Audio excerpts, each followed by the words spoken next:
할렐루야. 이렇게 주님 안에서 다시 뵐 수 있어서 너무 감사합니다. 오늘 거룩하고 복된 주일날 또 광복절이네요. 여러분 그동안 주님 안에서 평안하셨죠? 자, 그러면 이제 시간 관계상 성경 공부 진도를 나가도록 그렇게 하겠습니다. 오늘은 지난 시간에 이어서 열왕기하 11장이 되겠습니다. 자, 그러면 11장 한 절만 받들어서 읽어보겠습니다. 1절입니다. 아시아의 어머니 아달랴는 아들이 죽는 것을 보자 왕족을 다 죽이기 시작하였다. 야, 이게 1절부터 으시시합니다. 자, 열왕기하 11장의 제목은 아달랴의 패위와 요아스의 즉위. 세 분에서 말씀을 올리면 1절부터 3절까지는 아달랴의 통치와 요아스의 구출, 4절부터 12절까지는 요아스의 즉위식, 13절부터 16절까지는 아달랴의 죽음, 17절부터 21절까지는 하나님과의 언약을 갱신함. 이렇게 말씀을 드릴 수 있습니다. 자, 그러면 본장의 개요, 전체적인 숲을 한번 살펴볼 것 같으면 본장에는 유다왕 아하시야가 예후에게 살해된 이후에 전개되는 남쪽 유다의 정국을 묘사하고 있습니다. 첫째, 아하시야의 모친이며 아합과 이세벨의 딸인 아달랴는 유다 왕족의 씨를 진멸하고 6년 동안 남쪽 유다를 통치합니다. 큰일 났습니다, 이거. 둘째, 아달랴의 멸족 중에서 기적적으로 생명을 보호받은 아시아의 아들 요아스가 대제사장 여호야다의 충정에 힘입어 왕 위에 오르고 아달랴가 처치됨으로써 남쪽 유다의 전국도 안정권에 들어갑니다. 셋째, 여호야다는 대제사장으로서 요아스의 즉위식에 즈음하여 왕과 모든 백성이 여호와 앞에서 언약을 갱신하도록 하고 바알 사당을 회파하는 종교 개혁까지 수행을 합니다. 잘하는 것이죠. 자, 이번에는 1절부터 3절까지 말씀을 가지고 유다왕 아하시야의 모친 어머니 아달랴가 왕의 씨를 멸한 까닭은 무엇입니까? 아달랴는 아합과 이세벨 사이에서 태어난 딸로, 여러분 아합, 이세벨 얼마나 악한 존재들입니까? 그 사이에 태어났으니까 뭐 오죽하겠습니까? 아달랴는 아합과 이세벨 사이에서 태어난 딸로 여호람의 아내가 된 사람인데 남쪽 유다의 바알 숭배를 조장한 장본인입니다. 그런데 그녀가 유다 왕족의 씨를 진멸하게 되는 직접적인 계기는 그녀의 아들 아하시야가 예후에게 살해된 데에 있습니다. 자기 아들이 죽임을 당했다 그 말입니다. 그러니까 가만 안 두겠다는 거죠.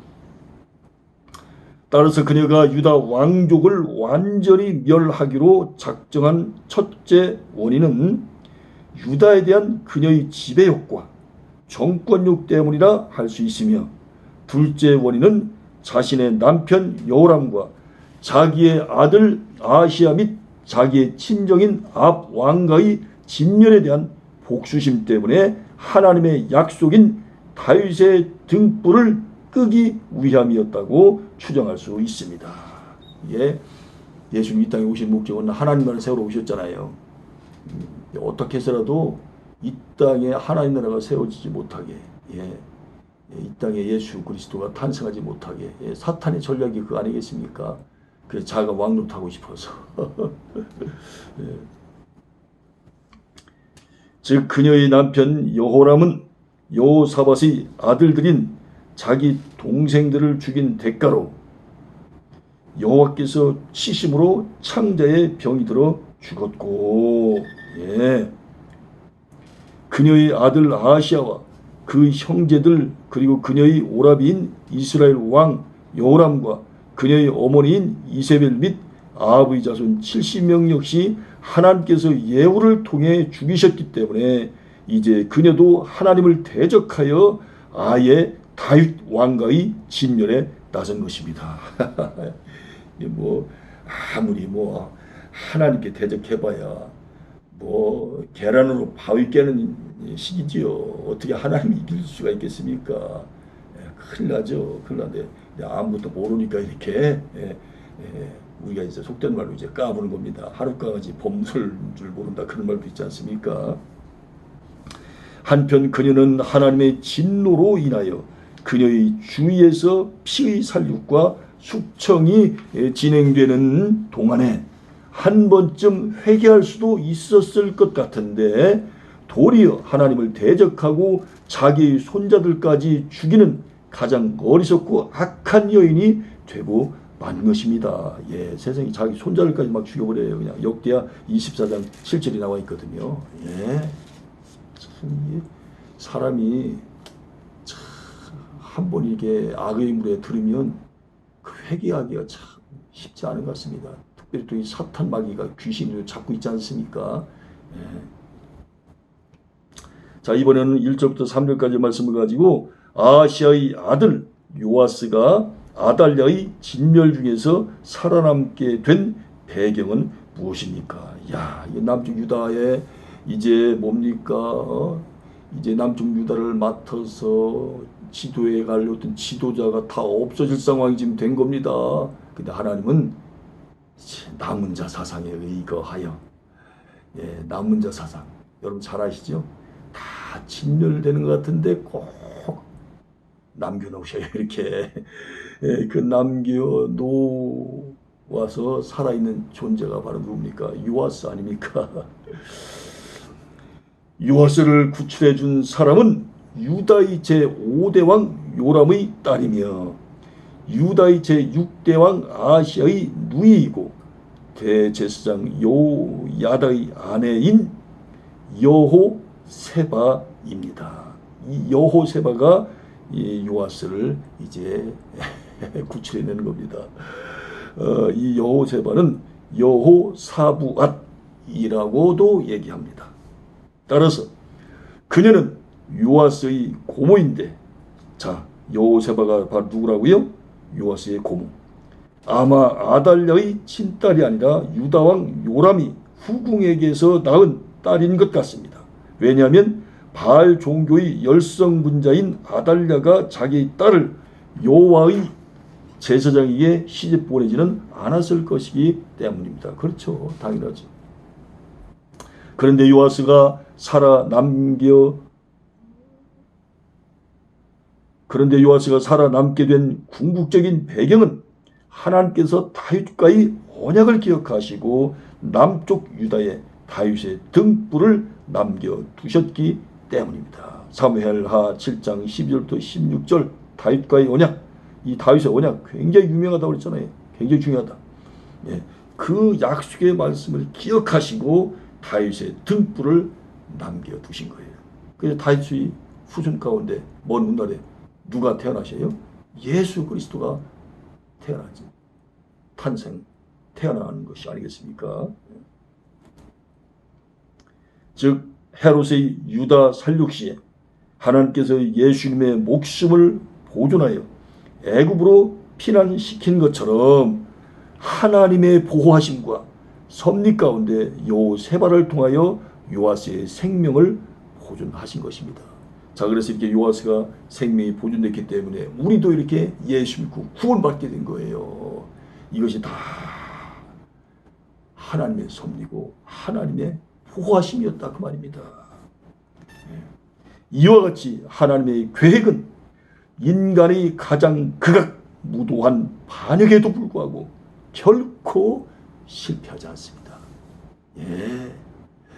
인간의 눈으로 볼 때는 야 이제 대가 다 완전히 끊어져 가지고 이제 더 이상 이 땅에 메시아가 탄생 안 될 것 같은데, 어려울 것 같은데, 모든 인류는 이제 멸망하고 사탄의 왕국이 충만히 세워지고 이제 인류는 비참해지고 다 지옥 떨어지고, 예, 인간적으로 보게 되어지면 뭐 별의별 안 좋은 생각들이 다 떠오를 것이 아니겠습니까?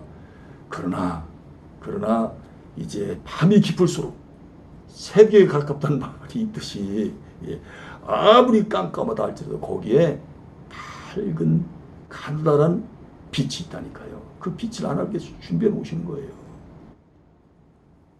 자, 이번에는 4절부터 12절까지 말씀을 가지고 요아스 왕의 즉위식이 진행되는 과정을 알아보도록 하겠습니다. 아달랴 제7년에 대제사장 여호야다에 의하여 요아스의 즉위식이 거행됩니다. 그런데 여호야다는 자기의 아내가 요람 왕의 딸이고 아하시야 왕의 누이이기 때문에 만약 유다 왕족이 진멸된다면 그의 아내와 그 자신의 지위가 오히려 더 확고해질 수도 있었으나 그는 대제사장으로서 경건한 신앙의 소유자답게 결코 욕심에 이끌려 미혹되지 않은 것입니다. 자, 이 여호야다 참 훌륭한 제사장인데 그 가문을 보니까 아하시야 왕의 누이이기 때문에 자기와 누가요? 여호야다의 아내가요.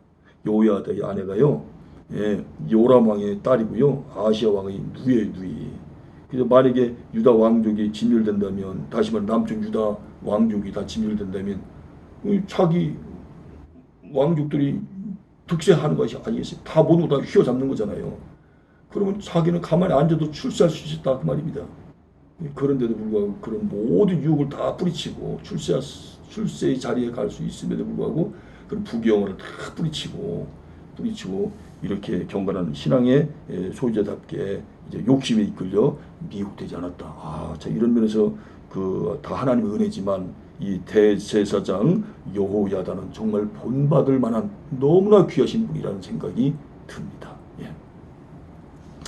우선 여호야다는 일부 군사 지도자들을 성전으로 불러 비밀 유지를 다짐받은 후 안식일을 거사일로 정하여 각각 정해진 위치에서 요아스와 왕궁을 호위하거나 경비하게 하고 자신이 직접 왕자를 인도하여 면류관을 씌우며 율법책을 주고 기름을 부어 왕을 삼자 무리가 박수치며 왕의 만세를 부르게 됩니다. 이리하여 하나님께서 유다에 약속하신 다윗의 등불이 다시 켜짐으로써 그 언약의 신실하심이 입증되었습니다. 다윗의 등불 8장 19절에 나와 있지 않습니까?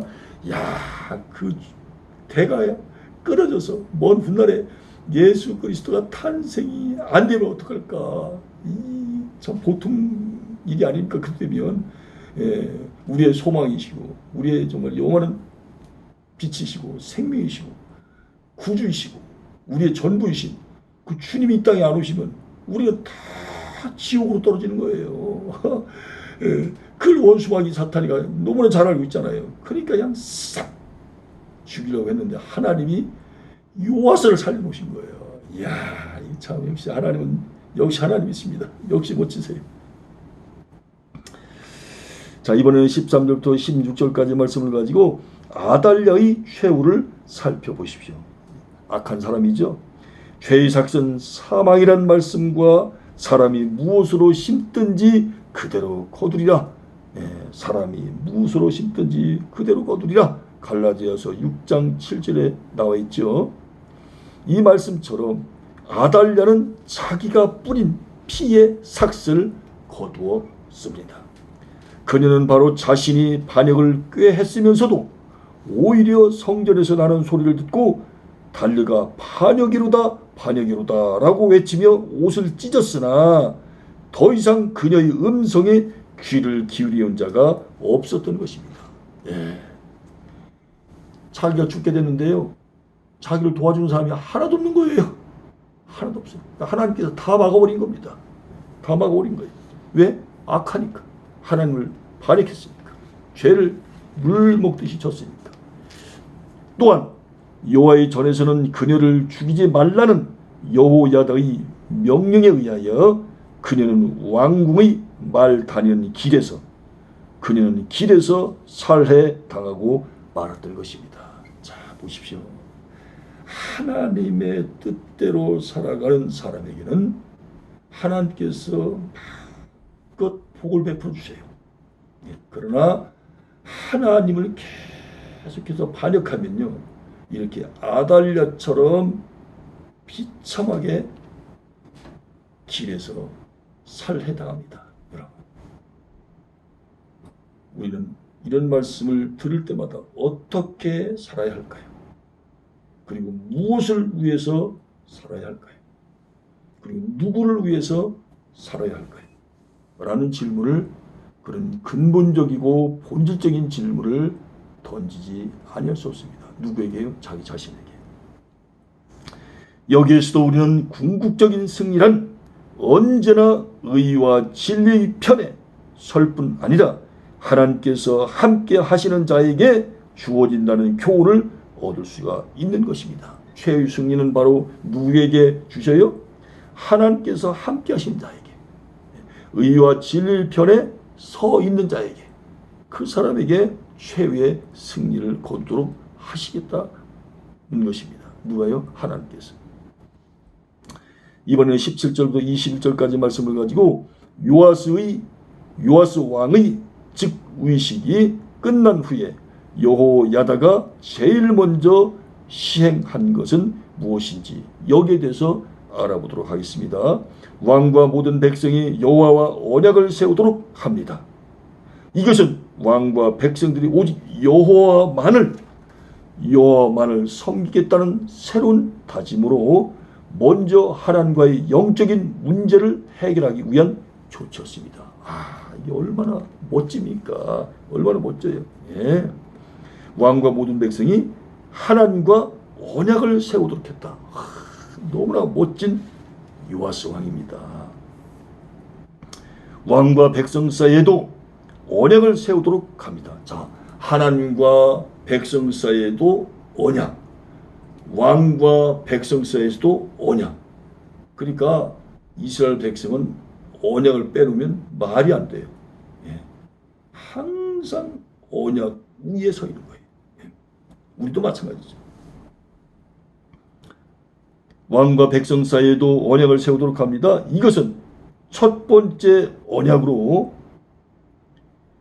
여호와의 백성이 된 왕과 백성들 사이에 새로운 질서를 유지하기 위한 것이었습니다. 자, 이렇게 첫 번째 이제 언약으로 여호와의 백성이 된 왕과 백성들 사이에 뭐를 유지하기 위해서 이렇게 언약을 세우도록 했다고요?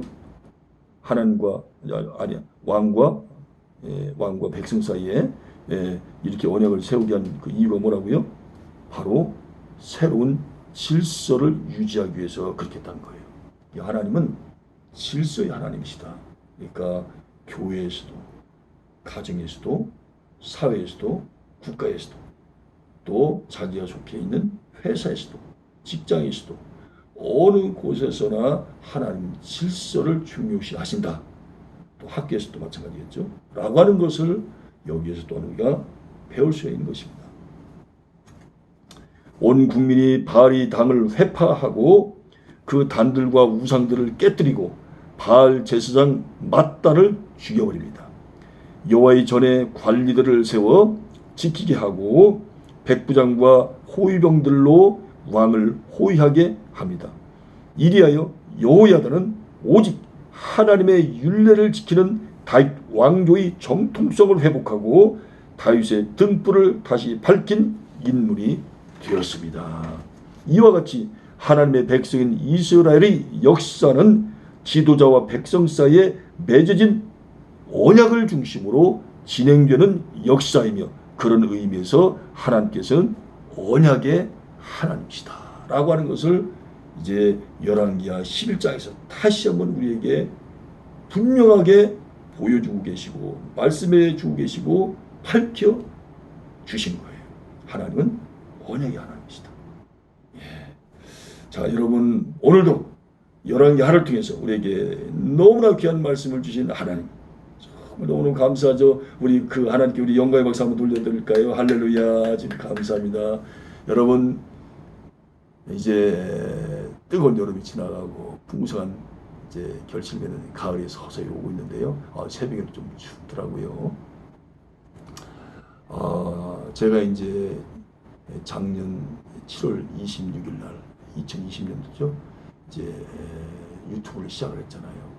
그래서 오늘 이후부터 자발적 헌금이라고 하는 계좌 번호를 이제 올리려고 그래요.